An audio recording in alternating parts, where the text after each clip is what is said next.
Por que é necessário aumentar a potência de um banco de capacitores depois de instalar energia solar fotovoltaica? Não parece fazer sentido que o fato de você gerar a própria energia ou parte da sua própria energia vai influenciar no fator de potência e principalmente vai influenciar no consumo reativo excedente, que é aquela multa que é cobrada pela concessionária quando o seu fator de potência está ruim.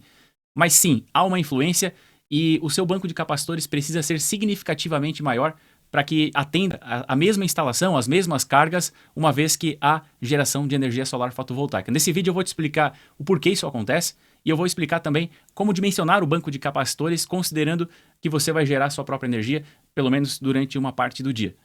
Pessoal, tem uma playlist recheada de vídeos falando sobre correção de fator de potência aqui no canal do YouTube. Inclusive, tem 2 vídeos falando sobre correção de fator de potência quando se tem energia solar fotovoltaica. Um vídeo mais conceitual e outro mais prático também sobre esse tema. Mas eu até cheguei a comentar sobre a necessidade e do porquê dessa necessidade de aumentar o banco de capacitores, mas eu não abordei especificamente esse assunto. Então, no vídeo de hoje eu vou detalhar isso melhor.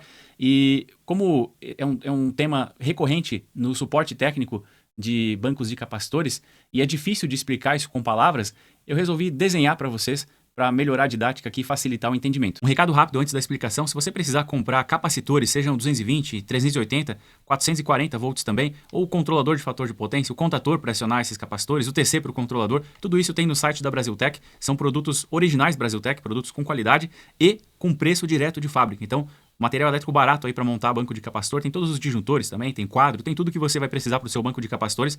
Além de comprar barato, um produto de qualidade, você vai fortalecer o meu trabalho aqui também, então eu ficarei muito grato se você adquirir os produtos aí com a Brasiltec, vai me ajudar demais. Agora, partindo para a explicação, vou desenhar rapidamente aqui o triângulo das potências. Eu prometo que a aula não vai ser chata, tá? Eu sei que tem gente que já tem sono só de olhar para esse triângulo aqui, de tanto conteúdo que já viu relacionado a ele, mas muitas vezes nem entendeu também, porque algumas explicações elas não são tão didáticas, né?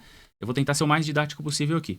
O que é o fator de potência? O fator de potência é um fator, né? Já diz o nome, é um fator. Ele vai dizer qual que é a proporção de energia que está sendo utilizada de fato para gerar trabalho em relação à energia que está circulando pela rede.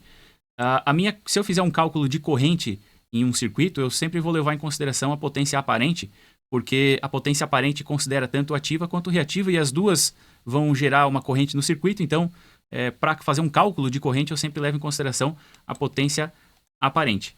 A potência aparente, ela entra no cálculo aqui do fator de potência, né?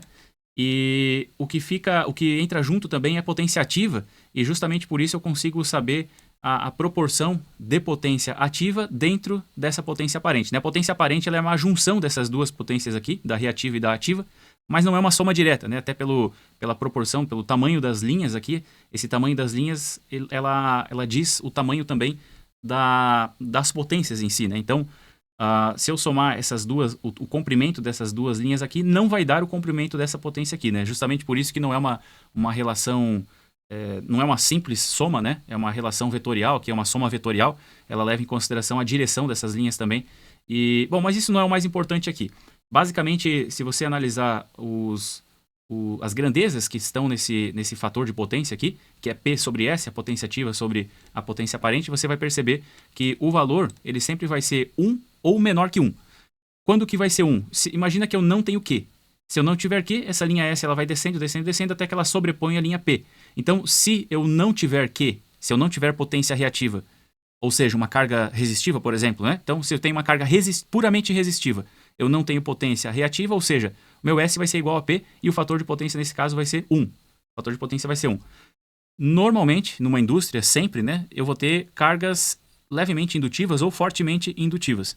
E essas cargas indutivas, ou seja, se eu tenho uma carga indutiva, eu tenho Q, né? Eu vou ter uma parcela de Q. O meu S ele vai ser um pouco maior do que o P, já que o Q faz com que esse S vá crescendo, né? E se o S é maior do que o valor, se o divisor é maior do que o valor de cima, aqui eu sempre vou ter um fator de potência abaixo de 1, né? Vai ser 0 ponto alguma coisa. 0.5, 0.7, 0.8, enfim. Mas o fator de potência ele não é só P sobre S. Eu posso definir ele também como cosseno desse ângulo aqui, ó. Cosseno desse ângulo. Aqui. Então, o cosseno desse ângulo aqui, se eu calcular esse valor, vai ser exatamente o mesmo valor de P sobre S. Isso aqui, matematicamente, eles são iguais, né? E eu posso levar isso como definição também para análises, para qualquer análise que eu deseje fazer. Então, o que acontece se eu aumentar o Q? Se eu aumentar a parcela de carga reativa e manter a parcela de carga ativa, de potência ativa, o que vai acontecer? Essa linha aqui, ela vai se tornar maior. Se eu tenho uma linha maior aqui, eu vou ter também um ângulo maior. Deixa eu tentar fazer essa linha, tentar fazer o mais reto possível. Olha só. Esse ângulo aqui, ó, ele vai aumentar se aumentar a potência reativa. E o S também, olha só, esse S aqui, que vai daqui até aqui, ele é menor do que esse S que vai daqui até aqui, né? Vocês concordam comigo? Então, se eu aumentar o S aqui de baixo, se eu aumentar o divisor, eu diminuo o resultado, ou seja, o fator de potência ele diminui, vai piorar. E o cosseno de um ângulo maior, ele vai dar um resultado mais baixo também. Então, das duas maneiras que eu calcular, o fator de potência ele vai ser o mesmo e sempre vai ser mais baixo, né? Considerando que aumentou a carga reativa. Mas qual é outra maneira de piorar o fator de potência sem que haja mudança na potência reativa? Ou seja, eu vou ter o mesmo valor de potência reativa, mas como que eu faço para piorar esse fator de potência? Como o S aqui, a potência aparente, ela é uma consequência da potência reativa e da potência ativa, se eu considerar que a potência reativa é fixa, ou seja, vai ser uma linha aqui, deixa eu desenhar aqui com a mesma altura. Então, vou desenhar uma linha aqui com a mesma altura. Se eu considerar que a potência reativa é a mesma, como que eu faço para piorar esse fator de potência? Eu diminuo a potência ativa. Então, se essa linha aqui ela diminuir de tamanho, vou desenhar como se fosse o mesmo triângulo aqui, mas do lado em menor, né, com a potência ativa menor. O que vai acontecer é isso aqui, ó. A potência reativa é a mesma, só que eu diminuí a potência ativa. Ó. O P aqui, que estava grande, agora ele está pequeno. O que acontece com o ângulo? O ângulo fica muito mais aberto, ou seja, já denuncia que o fator de potência piorou. E essa relação entre o S e o P, ela também está bem diferente, né? Antes S era um pouco maior do que o P, não muito maior. Aqui, se reparar no tamanho desse P e do tamanho do S, o P ele dá quase metade do S, né? Tá próximo da metade, talvez menos até da metade do S. Então, essa proporção aqui entre P e S, ela mudou drasticamente, né? E o que isso tem a ver com a geração de energia solar e a correção do fator de potência? Deixa eu fazer um outro desenho aqui do lado, olha só. Imagina que eu tenho o medidor da concessionária aqui. Aqui o display dele, as conexões aqui. E esse medidor da concessionária vai passar, na verdade, pelo medidor da concessionária e vai alimentar uma carga. Essa carga aqui, é um motor, ela vai demandar, deixa eu fazer com cores diferentes aqui para ficar mais claro. Da rede vai vir energia ativa, vai passar pelo medidor e vai chegar até aqui no motor. E vai vir um pouquinho também de energia reativa. Então reparem que a linha ela é mais estreita aqui, né? É uma linha um pouco mais estreita. Tem bastante potência ativa e tem um pouco menos aqui, mas também tem potência reativa. Bom, isso aqui está acontecendo normalmente numa instalação. O medidor ele vai perceber que existem as duas potências aqui e ele vai determinar o fator de potência, então, baseado nesse valor que ele está lendo aqui, nessa proporção que ele está lendo. O que acontece se eu instalar aqui um sistema de geração solar? Vou desenhar uma plaquinha solar aqui. Vamos supor que isso aqui seja uma plaquinha solar. Agora, o que vai acontecer quando esse sistema aqui de geração solar estiver fornecendo potência para o motor? Vamos lá. A primeira coisa que vai acontecer, deixa eu mudar essa linha aqui. Agora, nós teremos o seguinte. O motor ele vai continuar demandando exatamente a mesma proporção de energia ativa e reativa. Então, a espessura da linha aqui é exatamente a mesma. Porém, o que vai acontecer? Nós teremos uma parcela dessa potência vindo da placa solar e outra parcela vindo da rede. Essa linha aqui fica menor também, né? Então agora, olha só. Pro motor aqui, se você colocar um transformador de corrente nesse local aqui, ó. Coloquei um transformador de corrente aqui. O fator de potência aqui, ele vai ser, por exemplo, 0,7. Né? Então, o fator de potência aqui estava 0,7. Só que se você ler esse fator de potência aqui no medidor da concessionária, repara que a proporção ela é outra, né? Aqui eu tenho uma potência ativa muito maior do que a potência reativa. Observa a espessura das linhas, né? Como parte dessa potência ativa está sendo fornecida pelo sistema de geração solar, o que passa pelo medidor é uma parcela menor de potência ativa. Porém, a potência reativa ela é a mesma. Então agora eu vou ter um fator de potência aqui de 0. Vou chutar um valor aqui, 0,4. Não estou trabalhando com valores aqui de potência ativa e reativa, né? Então posso chutar qualquer fator de potência aqui. Então, ao invés de eu ter 0,7, eu tenho 0,4. Só que a carga é exatamente a mesma. Então, para que eu consiga corrigir esse fator de potência para atingir 0,92, por exemplo, que é o que a concessionária determina como valor mínimo, para não cobrar pelo reativo excedente, né? Então, para que eu consiga corrigir essa carga aqui, eu preciso de mais capacitores. Mas na prática, a concessionária ela cobra pelo reativo excedente, ou seja, é pelo consumo desse motor aqui, pelo consumo de energia reativa desse motor. Em que o fator de potência influencia? O fator de potência influencia porque a cobrança ela acontece quando o fator de potência ele é menor, o fator de potência ele é menor do que 0,92. Então, olha só, se o fator de potência ele for menor do que 0,92, a concessionária cobra pelo quanto esse motor está consumindo aqui de reativo, que é esse vermelhinho aqui nesse desenho, né? Então, ela só cobra por esse vermelhinho quando o fator de potência está menor do que 0,92. Se o fator de potência estiver acima de 0,92, mesmo que vai continuar havendo um consumo aqui reativo.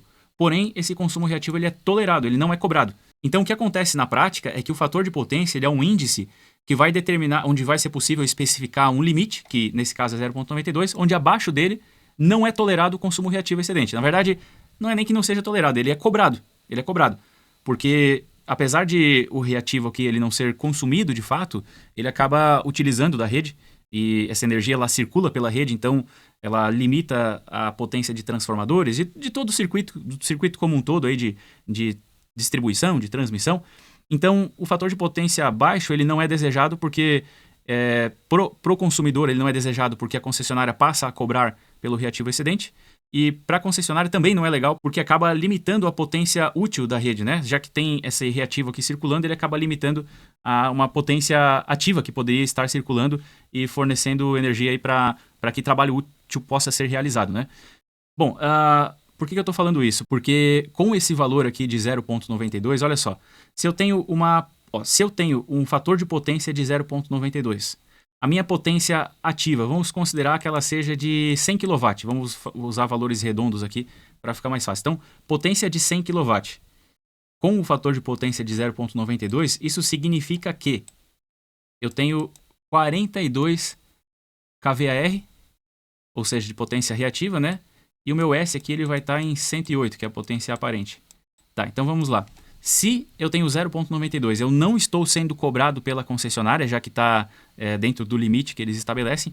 Com esse valor de fator de potência eu não estou sendo cobrado. Apesar disso, eu tenho 42 kVAR que estão sendo consumidos pela minha carga. Nesse caso aqui está representado como motor, mas você entende que é toda a carga de uma indústria, né? Então, se eu tenho 100 kW, se eu estou consumindo 100 kW e o meu fator de potência ele está dentro do que a concessionária perdoa, vamos dizer assim, né, que ela tolera de consumo reativo, eu vou ter ainda 42 kVAR.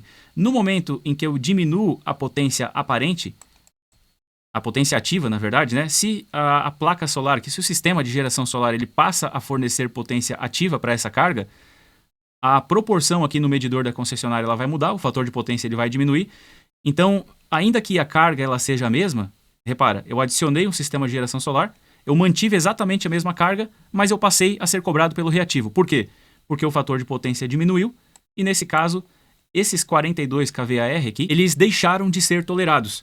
E o que eu preciso fazer no meu banco de capacitores para que ele consiga fornecer toda a potência reativa necessária para que não haja cobrança da concessionária? Eu preciso garantir que nada de potência reativa vai vir da concessionária. Se eu tenho o meu sistema de geração solar capaz de fornecer toda a potência ativa que a minha carga demanda, que a maior parte dos casos, em algum momento do dia, a geração solar vai conseguir fornecer toda a potência ativa demandada pela carga.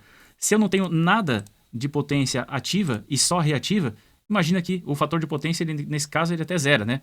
Então, eu não posso fazer com que cargas reativas elas venham da concessionária. E como eu faço para eliminar esse reativo da concessionária? Eu vou ter que colocar banco de capacitor para que essa linha aqui que vem essa linha aqui que determina o reativo que está sendo demandado pelo motor, ele venha de um banco de capacitores, né? Então, eu vou desenhar aqui um banco de capacitores e desse banco de capacitores, então, ele precisa conseguir fornecer toda a demanda reativa desse motor. Se ele precisa fornecer toda a demanda reativa do motor, como que eu faço esse cálculo, né? eu preciso, quando se faz o cálculo do fator de potência, geralmente você precisa saber qual que é o fator de potência da carga e qual que é o fator de potência desejado, né? Nesse caso, o fator de potência desejado vai ser 1, sempre vai ter que ser 1, seja para calcular ou seja para analisar tabelas também. Aqui no blog da Brasiltec, se você vir aqui em dimensionamento, nesse artigo aqui, ó, quantos kVAR, dimensionamento de capacitores para correção de fator de potência. Tem aquela tabelinha que se costuma utilizar, deixa eu dar um zoom aqui. Olha só, vamos supor que eu tenho 0,7 de fator de potência, olha só, fator de potência atual é nessa coluna aqui, e nessa linha aqui o fator de potência desejado. Então, se eu desejar 0,92, que eu poderia utilizar considerando uma instalação tradicional, sem geração de energia solar, o fator que eu preciso multiplicar pela potência ativa é de 0,59. Então, considerando que a minha carga é de 100 kW, ou seja, potência ativa 100 kW, eu vou multiplicar 100 por 0,59, que é esse fator aqui, para ter um fator de potência corrigido de 0,7 para 0,92. Então, o valor resultante é a quantidade de kVAR que eu preciso ter no meu banco.